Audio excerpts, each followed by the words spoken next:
और वक्त में बहुत बड़ा कॉम्बिनेशन है। हम जिसे जितना ज़्यादा वक्त देते हैं वाकई में वो हमसे उतना जल्दी दूर चला जाता है। इसलिए है ज़िंदगी, तुझसे मेरा कहना है कि मैंने तुझे बहुत वक्त दिया है, अब तू मेरा थोड़ा सा साथ दे दे, मैं इस मंजिल को बहुत ही जल्दी अचीव कर लूँ। आइए जुड़ते हैं, एक बहुत ही प्यारे और सुनहरे सफ़र पे हैं हम लोग, और आज आपका एक बहुत ही प्यारे कंटेंट में मैं स्वागत अभिनंदन कर रहा हूँ। जी हाँ, लेकर आए हैं कुछ यादों का गुलिस्ता सजाने के लिए, लेकर आए हैं कुछ बातें आपको बताने के लिए, कुछ अद्भुत चीज़ें आज आपके इस मंच से प्रोवाइड कराऊंगा। जी हाँ, जहां हम मगध साम्राज्य के बहुत बड़े इतिहास की परिकल्पना सजाए बैठे हैं, आज आपकी उम्मीदों पर वो खरा नज़ारा लाएंगे। अगम कुआं के बारे में आज हम बहुत कुछ आपको बताएंगे। जी हाँ, आइए जुड़ते हैं एक बहुत ही प्यारे से सुनहरे से सफ़र पे, जहाँ हम बात करेंगे अगम कुआं। जी, जिसको सुनकर के आपके रोगड़े तो पहले ही खड़े हो जाएंगे कि हो वाकई में है क्या अगम कुआं।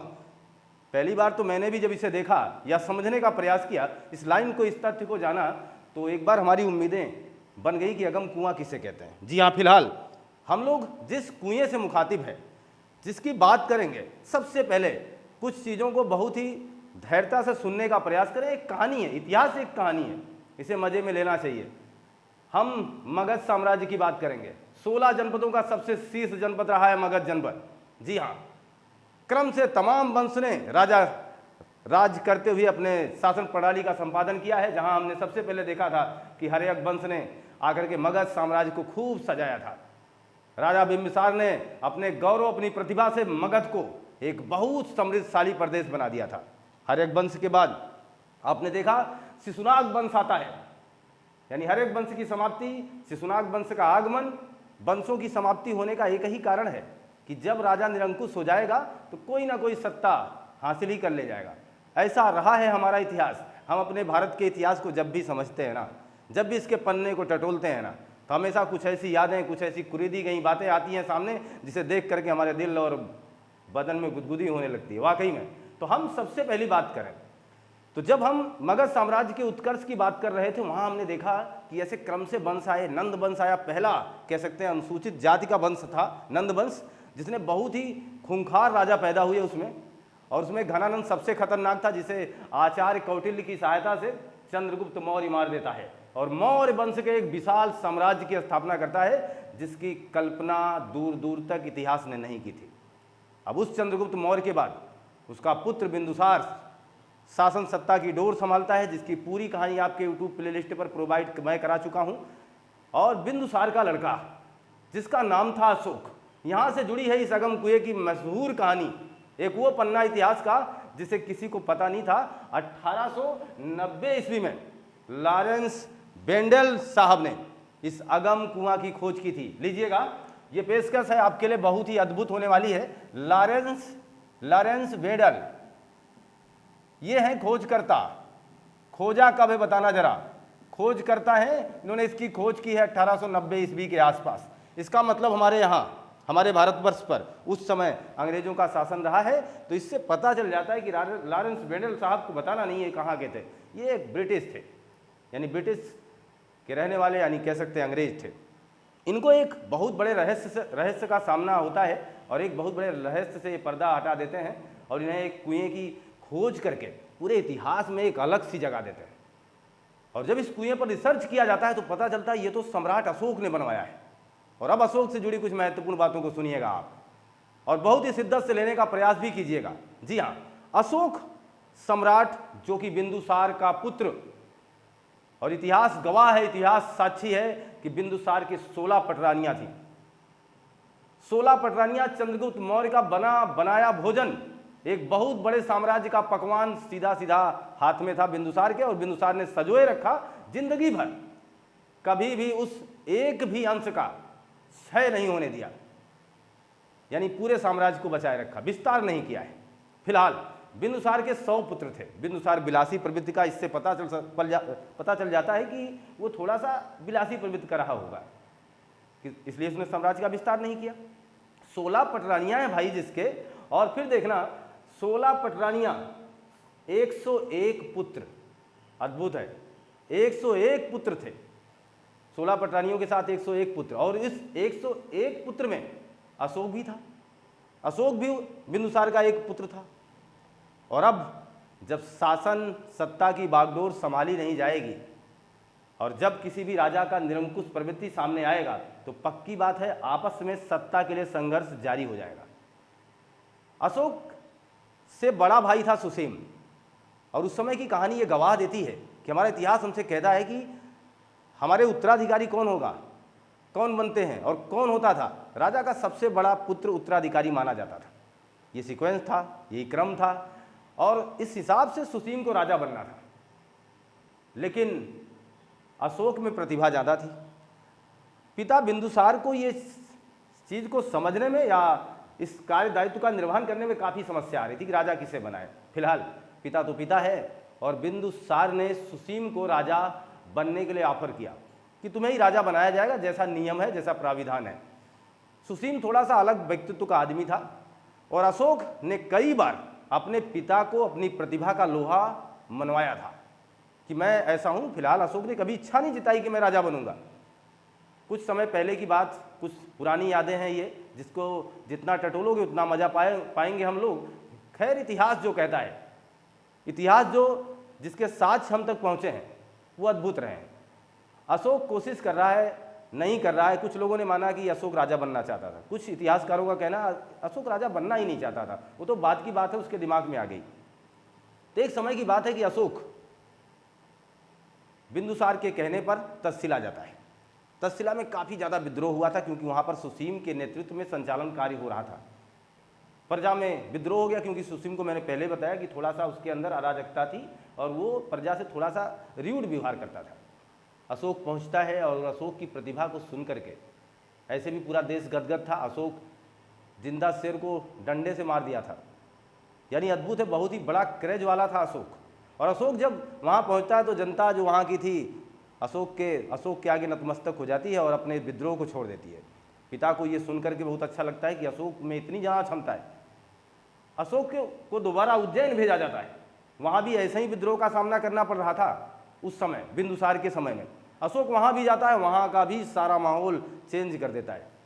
यहाँ तक कि वहाँ अशोक ने एक लड़की से प्यार भी कर लिया जिसका नाम था देवी।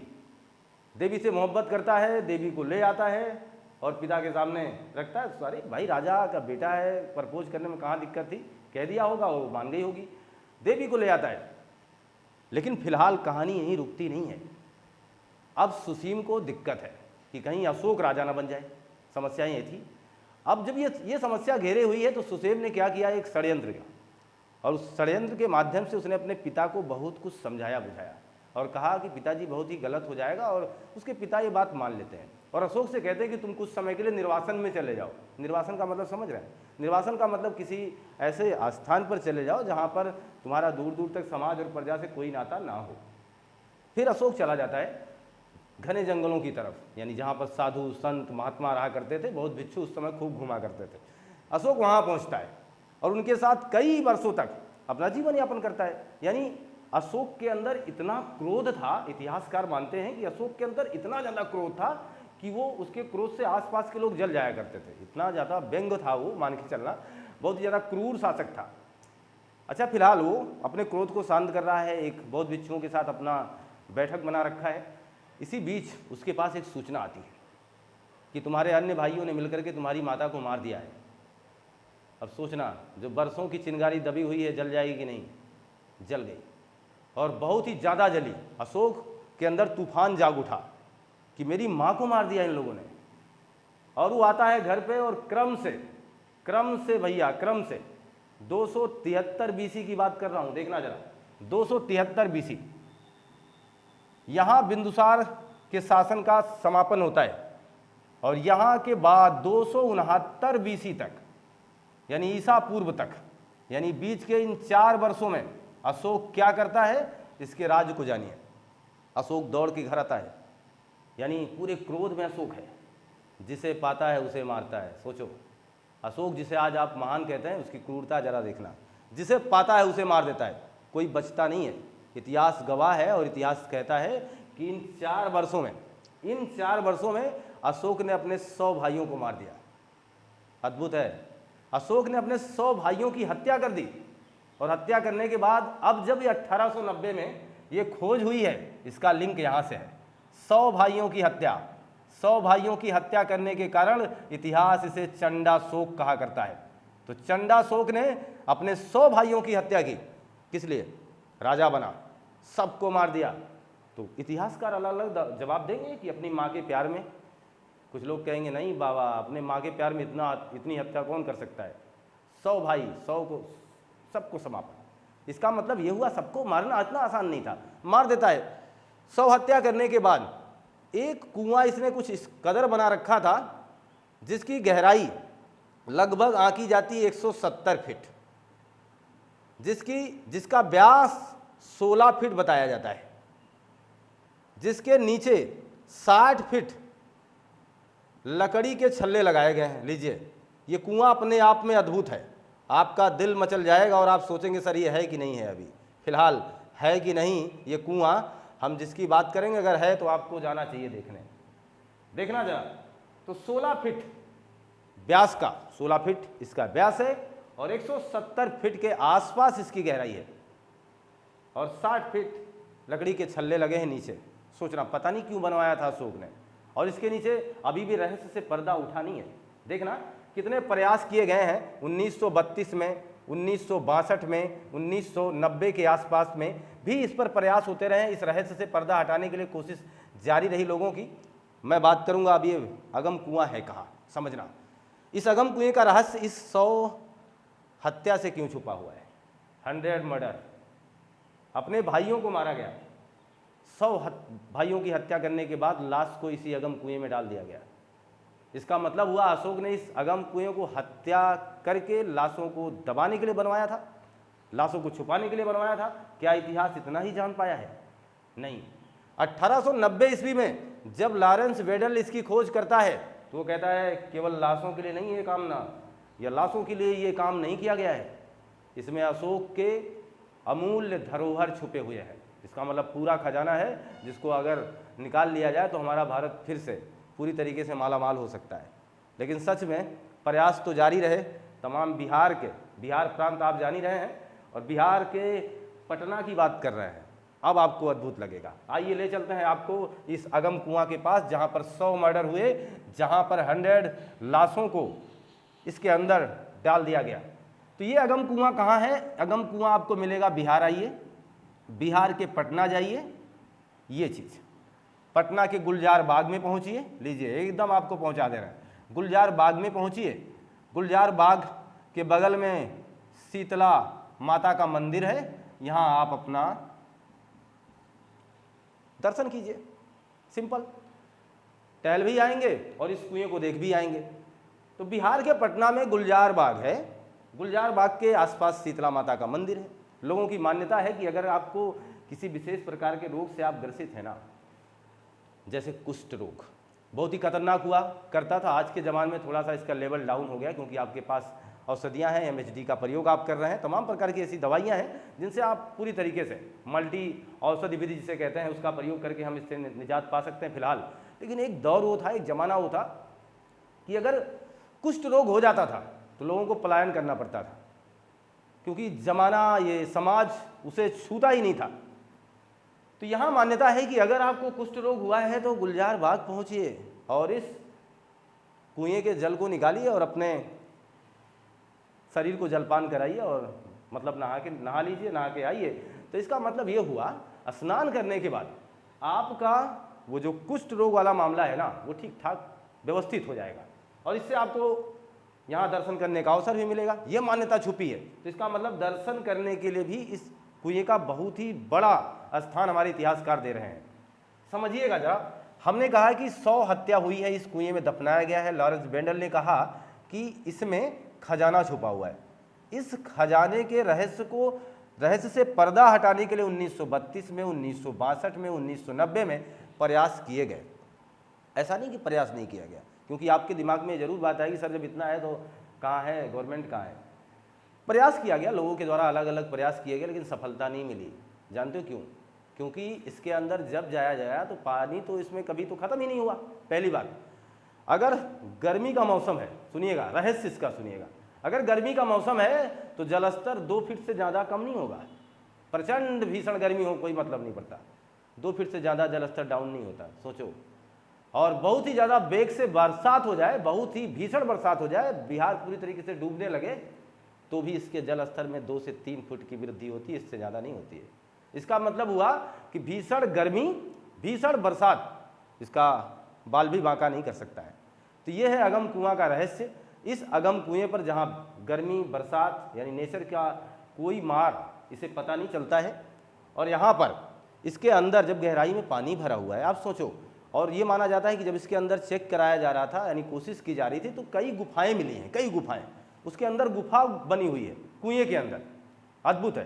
तो ये सारे मामले रहे हैं। एक रहस्य तो मैं आपको और बता दूं, जो जिसको सुनकर के आपको बहुत ही आश्चर्यचकित महसूस होगा, या आश्चर्यचकित हो ही जाएंगे आप। सोचिएगा जरा, गंगा सागर आपने सुना होगा, हमारे पूर्वज इसी गंगा सागर में अपने पाप को धुलने के लिए जाया करते हैं।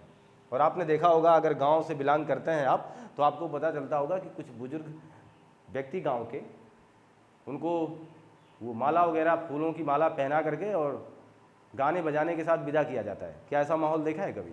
देखा होगा ज़रूर, और अगर नहीं देखा है तो पूछना अपने आसपास के लोगों से कि गांव के पूर्वज यानी हम ही आप जब बुजुर्ग हो जाएंगे तो हमारे अंदर भगवान के प्रति श्रद्धा जागेगी और हम सोचेंगे चलिए सारे पाप धुल के चले आते हैं।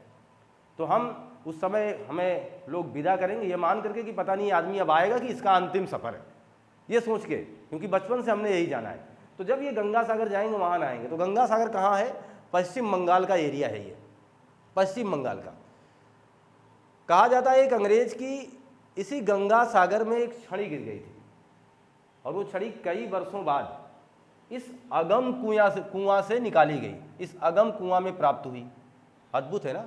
गिरी कहाँ? बंगाल में। मिली कहाँ? पटना में। तो इससे लिंक लगा लोगों को कि कहीं ऐसा तो नहीं कि इसका सीधा रास्ता कहाँ तक जाता है? गंगा सागर तक। सोचो, प्राचीन काल के राजा महाराजा ने क्या काम किया है, अशोक ने क्या किया है, जिसके रहस्य से पर्दा आज तक नहीं उठाया जा सका है। यह है अगम कुआं की रोचक कहानी, जो आपको, मुझे विश्वास है कि अच्छी लगी होगी। एक बात और समझना, मैं यहाँ आपको जहाँ तक जोड़े रखा अभी फिलहाल ऐसी कहानियों में, अशोक ने जब इस कुएं को बनवाया था तो इसने अपने तमाम खजाने को दफनाया था, अपने भाइयों की लाशों को दफना दिया। इतिहासकार अलग अलग तरीके से गवाही देते हैं। फिलहाल आपको क्या जानना है, आपको अगर बेहतर जानना है तो आप ये समझना, अगम कुआं हिंदू मान्यता के अनुसार पवित्र है, बौद्ध धर्म के अनुसार पवित्र माना गया है, शीतला माँ के मंदिर के आसपास है, आपको विभिन्न प्रकार के रोगों से छुटकारा दिला सकता है। अगम कुआं का रहस्य ये रहा कि इसमें छड़ी गंगा सागर में गिरती है पश्चिम बंगाल के, और आकर के निकलती है बिहार के पटना में गुलजार बाग में। इस अगम कुएं का रहस्य है। तो इस रहस्य से पर्दा जितना हट सका है और जितनी रोचक कहानियां इससे जुड़ी रही, मैंने आपको बताने का प्रयास किया। आशा है, विश्वास है कि ये कंटेंट आपको अच्छा लगा होगा। लाइक शेयर सब्सक्राइब आपका बनता है। पढ़ते रहे, मस्त रहे, खुशहाल रहे। मिलते हैं आपसे नए कंटेंट में। आपका दिन शुभ हो। आपको बहुत बहुत धन्यवाद।